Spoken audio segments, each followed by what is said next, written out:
Bonjour, voici l'essentiel du module 3 de notre masterclass juillet 2023. Après le module 2 où on a parlé du talent au niveau des jeunes, voici le module consacré aux seniors, aux catégories seniors. Ici, nous allons parler de comment préparer une équipe senior pour participer à une compétition.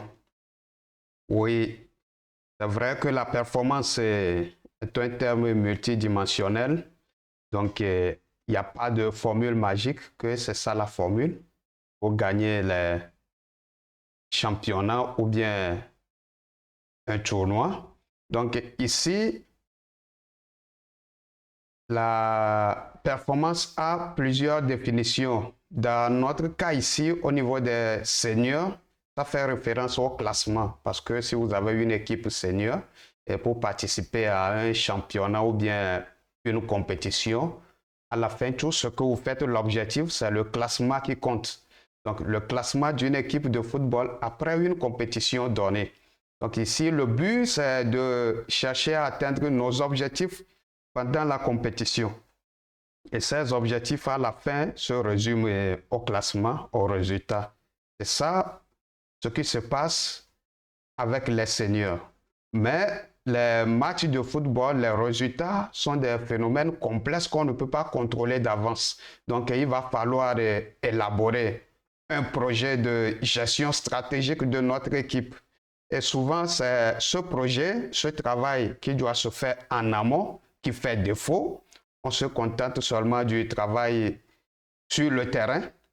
Et c'est pendant la compétition qu'on se rend compte qu'on a beaucoup de lacunes, d'autres problèmes qu'on ne peut pas résoudre facilement, ou bien on aura besoin du temps pour pouvoir résoudre ces problèmes.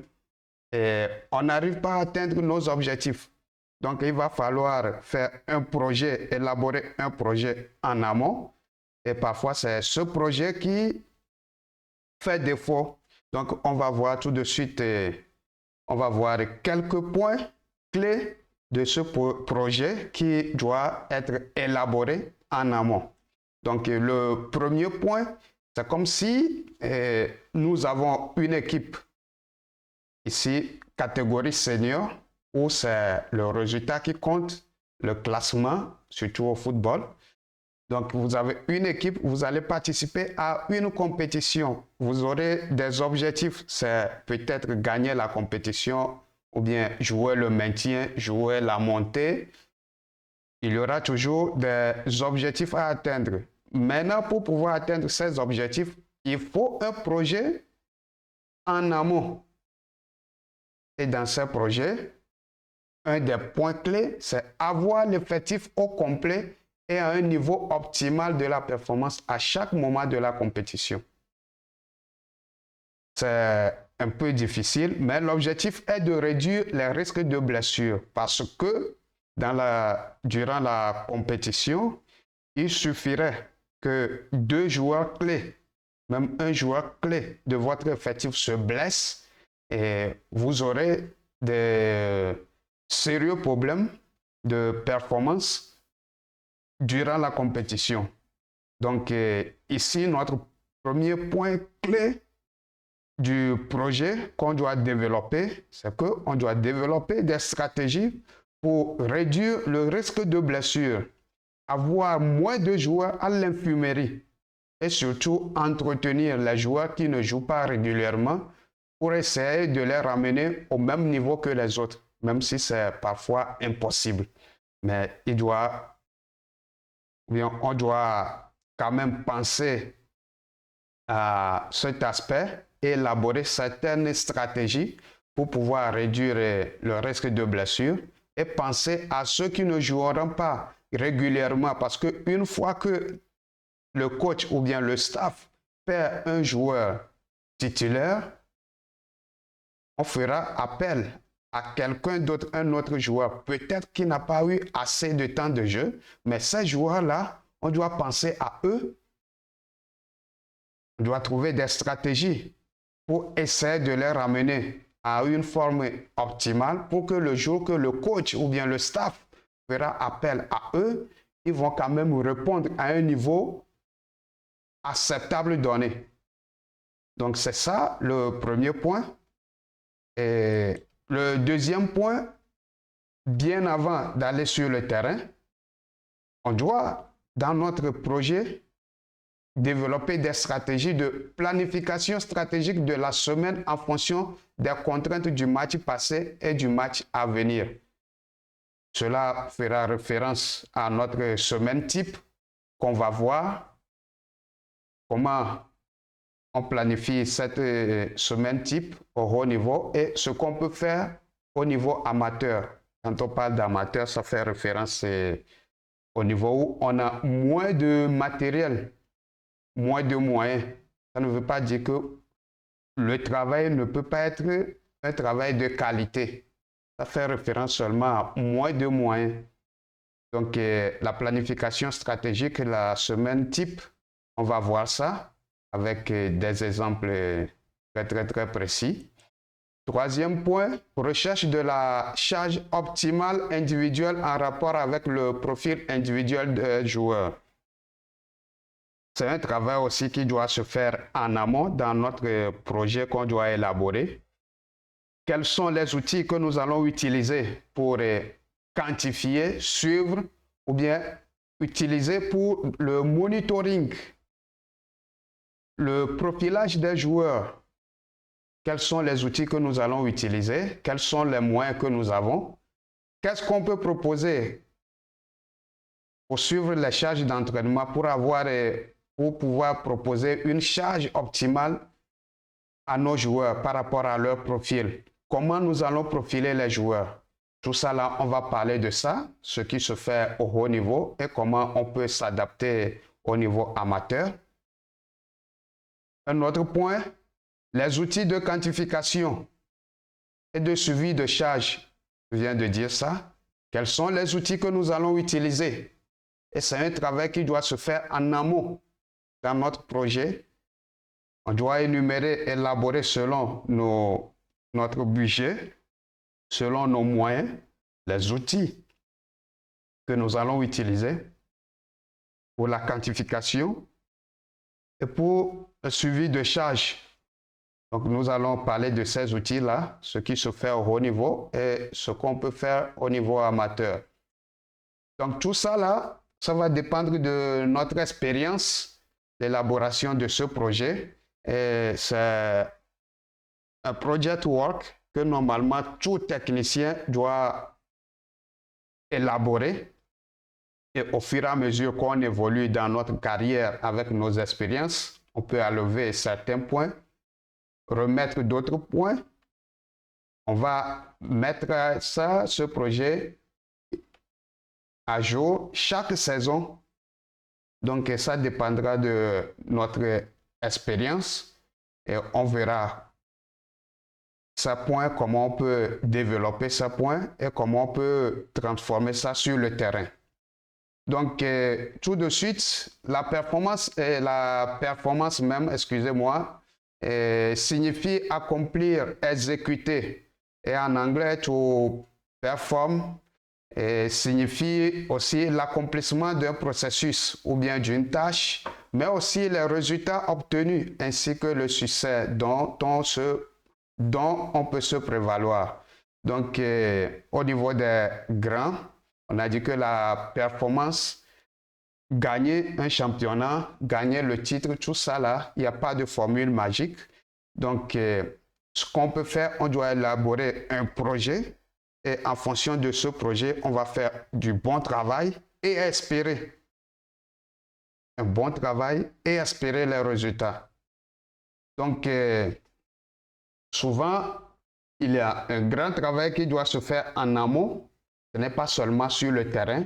Et beaucoup de techniciens se contentent seulement de ce qui se fait sur le terrain. Les entraînements, tout ça là. Non, il faut faire un grand travail en amont, bien avant ce qui se fait sur le terrain. Par exemple, une équipe ou bien un club X vous appelle pour sa catégorie senior pour un championnat donné.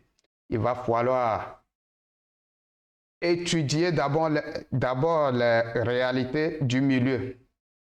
Parfois, on n'a pas des outils pour bien étudier les réalités du milieu, mais aujourd'hui, avec la matrice SWOT de Boston Consulting Group, on peut l'appliquer à tous les milieux où nous voulions travailler. Donc, ça parle de stretch, qui est la force. On va étudier d'abord la force du milieu, là où l'équipe qui vous donne une opportunité. Il faut faire ce travail en amont, étudier le milieu, la force, les points faibles, les opportunités et les menaces. En termes de dirigeants, et en termes de moyens de l'équipe, en termes de projet de l'équipe, on doit étudier d'abord le projet de l'équipe. On ne va pas entraîner une équipe senior comme ça. Il faut épouser d'abord le projet de la société sportive qui vous fait appel. C'est un projet que la société doit vous présenter et il va falloir étudier ce projet, voir les points forts du projet, les points faibles, les opportunités et les menaces. Donc le SWOT, le S, c'est en anglais, Strength, Weakness, Opportunity. Il veut dire force, faiblesse, point faible, opportunité et menace. Donc c'est ça, parfois, on n'arrive pas à atteindre nos objectifs durant la compétition. Ce n'est pas parce qu'on n'a pas bien travaillé sur le terrain, mais peut-être en amont, on n'a pas bien étudié le milieu, on n'a pas bien étudié le club. C'est durant la compétition qu'il y a des mésententes, des problèmes entre les dirigeants, le staff, tout ça, là, les joueurs. Et c'est ça parfois qui fait que nos objectifs ne sont pas atteints. Donc, il est très important avant d'accepter le projet d'une société sportive. Il faut bien d'abord, excusez-moi, étudier le milieu et avec le SWOT du Boston Consulting Group, on peut facilement étudier le milieu. Et ce n'est pas fini. On peut avoir un autre produit pour étudier toujours le milieu ou bien faire des études en amont. Le modèle de Gilbert de la performance. C'est comme si, toujours l'exemple, le club ou bien la société sportive X vous appelle pour sa catégorie senior, la catégorie dans laquelle tout ce que vous faites, s'il n'y a pas de résultat, aux yeux des supporters, aux yeux des dirigeants, aux yeux de tout le monde, c'est que c'est nul. La catégorie senior, c'est le résultat qui compte. Il faut gagner le classement, un bon classement dans le championnat. Il faut gagner les titres. Il faut jouer la montée ou bien la coupe. C'est pratiquement ça. Atteindre l'objectif est d'atteindre vos objectifs.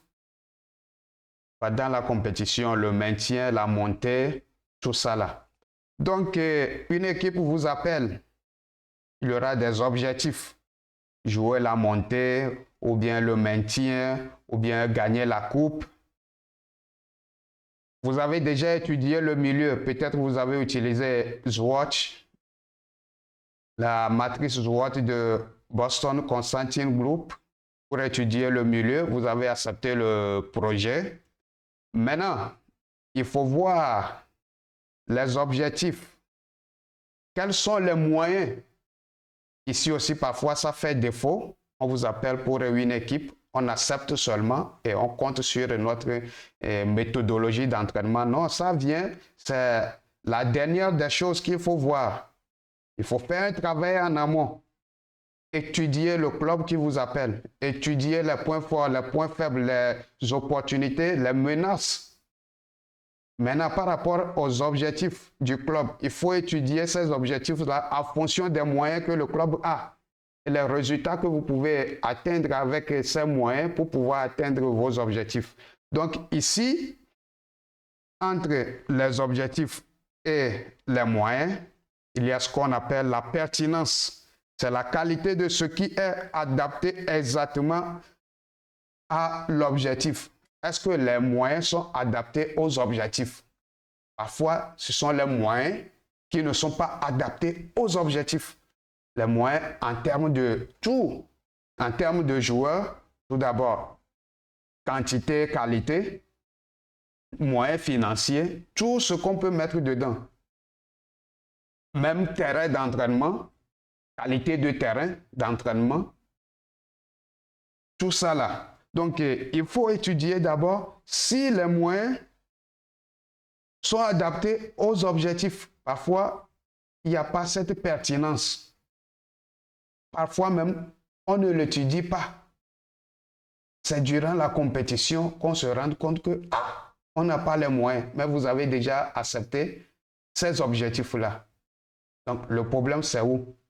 C'est celui qui a accepté sans étudier en amont le projet du club. Donc, il faut étudier le projet du club. Il faut voir si les moyens ne sont pas adaptés aux objectifs. Il faut avoir le courage pour signifier ça au club. Je ne peux pas. Et c'est le premier pas de la performance. Parce que c'est vrai, parfois, il n'y a pas de moyens, mais vous pouvez gagner un championnat ou bien une coupe. Ce n'est pas de ça qu'on parle.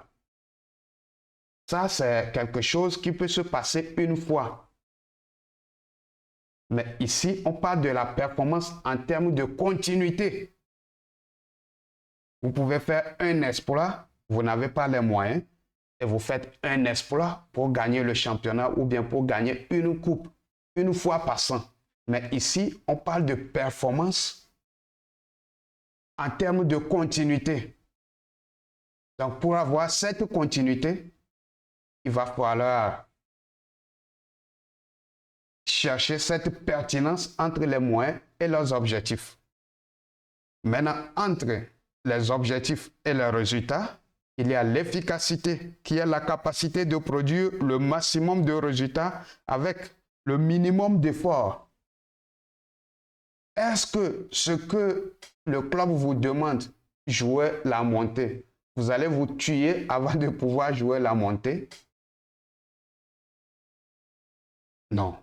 Il va falloir chercher des moyens qui cadrent avec les objectifs.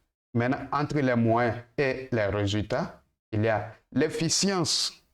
L'efficience là, qui est la capacité d'une cause suffisamment forte pour produire un effet. Est-ce que vous avez les moyens là vont vous permettre d'avoir des bons résultats? Les moyens en termes de joueurs, qualité, quantité. Les moyens financiers. Tout ce qu'on peut mettre dedans. Est-ce que vous voyez? En termes de ressources humaines, est-ce que votre staff est composé de combien de personnes? Il y a l'entraîneur. Est-ce qu'il y a un kiné qui s'occupe des joueurs qui seront blessés? Il y a un médecin sportif? Il y a un préparateur physique pour suivre l'entraîneur? Est-ce qu'il y a quelqu'un qui vous fait la vidéo-analyse? Il y a beaucoup de figures aujourd'hui qu'on peut trouver, beaucoup de figures de performance qui travaillent avec les clubs. Est-ce que vous avez un département de performance? Est-ce que vous avez un scientiste? Il y a beaucoup de choses aujourd'hui qui font partie des facteurs qui vont vous favoriser d'atteindre facilement, pas facilement, c'est toujours difficile, mais quand même qui vont vous permettre d'être assidu ou bien d'avoir cette régularité au niveau de la performance. Donc, sur ce, on va évoluer. C'est comme si ici, vous êtes le staff, voilà le staff, l'entraîneur, l'agent, vidéo-analyse, préparateur athlétique, tout ce que vous voulez. Un club vous appelle. L'objectif au niveau du football, c'est toujours quoi? C'est toujours le classement. Le classement.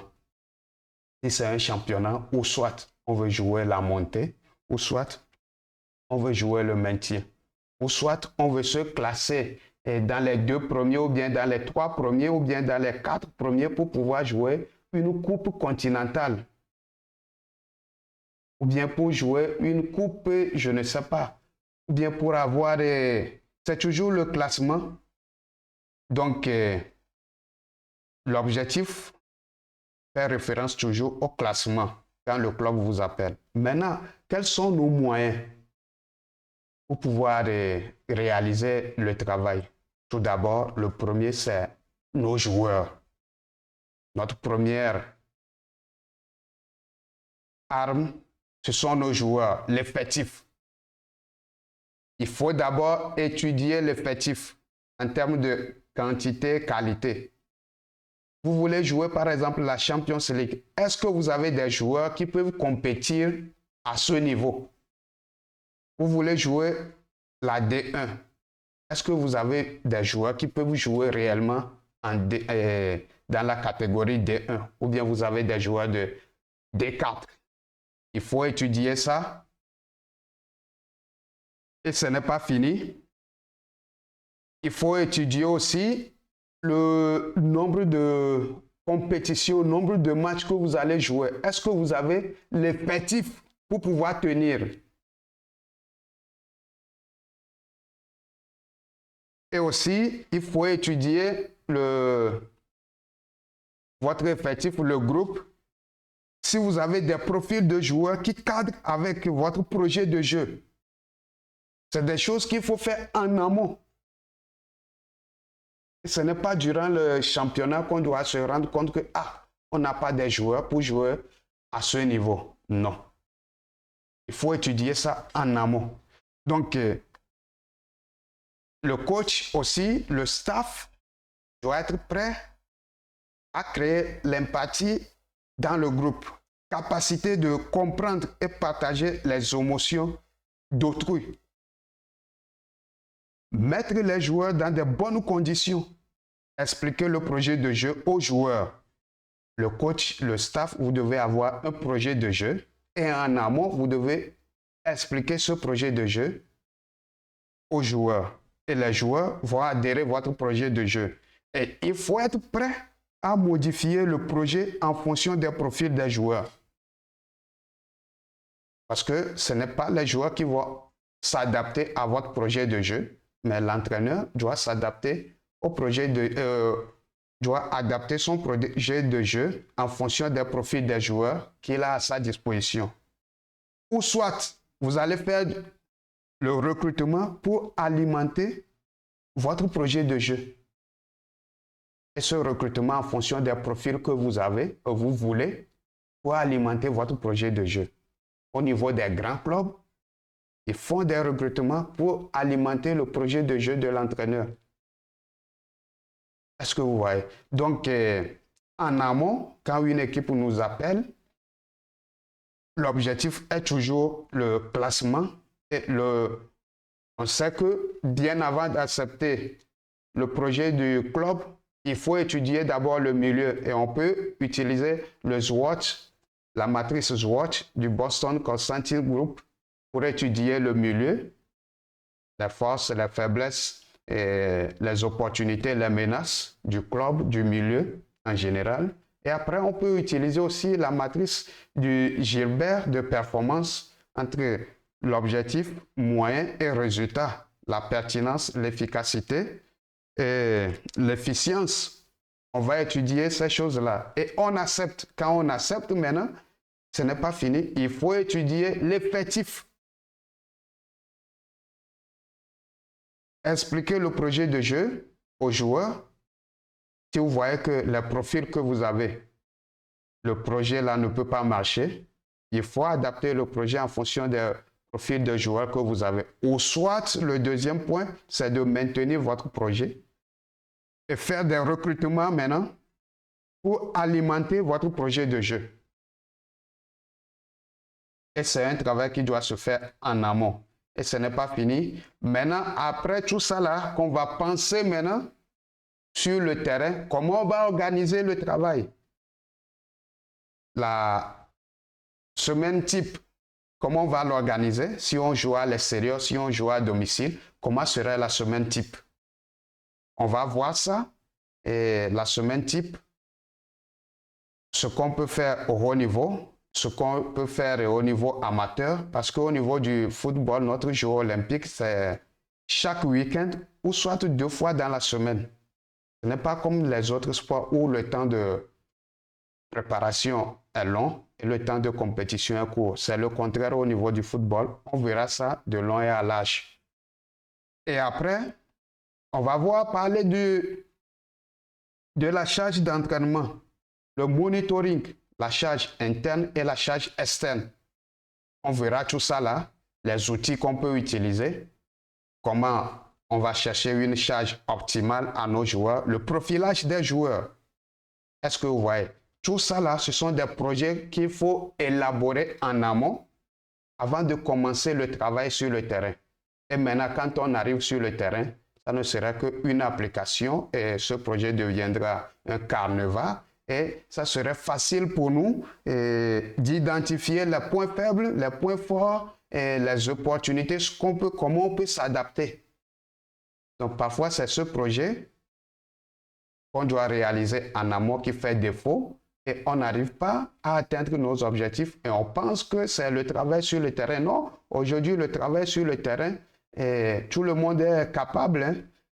Mais comment élaborer le projet qui serait un carnaval pour le travail sur le terrain? C'est ça qui fait la différence. Donc, on va évoluer. Toujours pour la performance, au niveau des seniors, c'est multidimensionnel et ce n'est pas fini. Si vous êtes nouveau dans le domaine, il faut étudier aussi les blessures au niveau du football. Parce que, on l'a déjà dit, durant la compétition, il suffit d'avoir un nombre donné de joueurs à l'infirmerie. Vous aurez des problèmes. Hein? Donc, il faut étudier les blessures. Les tendances sur le plan général, d'abord, pour savoir ce qu'il faut mettre en place pour réduire ces risques. Et après, les données, étudier les données, la localisation, toujours sur le plan général. Maintenant, vous allez voir que, après ces études-là, vous allez voir que les blessures au niveau du football se localisent. La majorité, c'est au niveau des membres inférieurs. Ce n'est pas fini. Si c'est une équipe féminine ou bien masculine, vous allez voir aussi les tendances en fonction des blessures. Et ce n'est pas fini. Après tout, il faut appliquer ça là à votre effectif. Il faut aller voir l'historique de blessures de vos joueurs que vous avez en possession. C'est très, très, très important. Parfois, on ignore ça. Et c'est durant la compétition qu'on a des blessures. Parce que le facteur, comment je fais dire ça? Le facteur qui cause plus de blessures, c'est quand le joueur a été déjà blessé.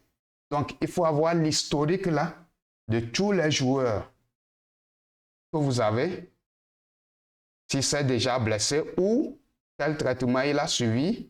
Et en fonction de ça, il va développer des stratégies. On verra ça de long et à large. Ça, c'est l'introduction. Après l'introduction, maintenant, on va entamer l'analyse du contexte du football. Parce qu'il y a beaucoup de stratégies d'entraînement, beaucoup de méthodologies qui ne cadrent pas avec notre contexte. Parce que beaucoup de stratégies ou bien méthodologies cadrent avec des sports où le temps de préparation est long et le temps de compétition est court. Au niveau du football, on a le contraire. Donc, on va voir ces contextes et voir de long et à large tout ce qu'on peut mettre en place. Merci beaucoup. S'il y a des questions jusque-là, s'il y a des questions, s'il n'y a pas de questions, on va rentrer dans le vif du sujet même à partir du contexte du football, temps de préparation, temps de compétition.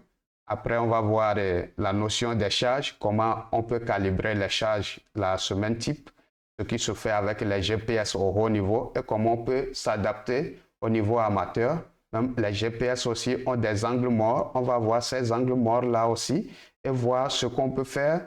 Et aussi, notez bien le vendredi prochain, on aura encore le doyen Janot qui serait avec nous pour 1 heure de temps. Il va nous parler de ce qu'il met en place en temps de préparation et on aura des occasions pour lui poser des questions. Et il a fait la Coupe du Monde, il a fait le club aussi, il a travaillé dans le club, il a fait les équipes nationales aussi. Donc, c'est un profil qui va nous répondre beaucoup de questions. Préparez vos questions pour le vendredi prochain. Donc ici, s'il n'y a pas de questions, on va évoluer.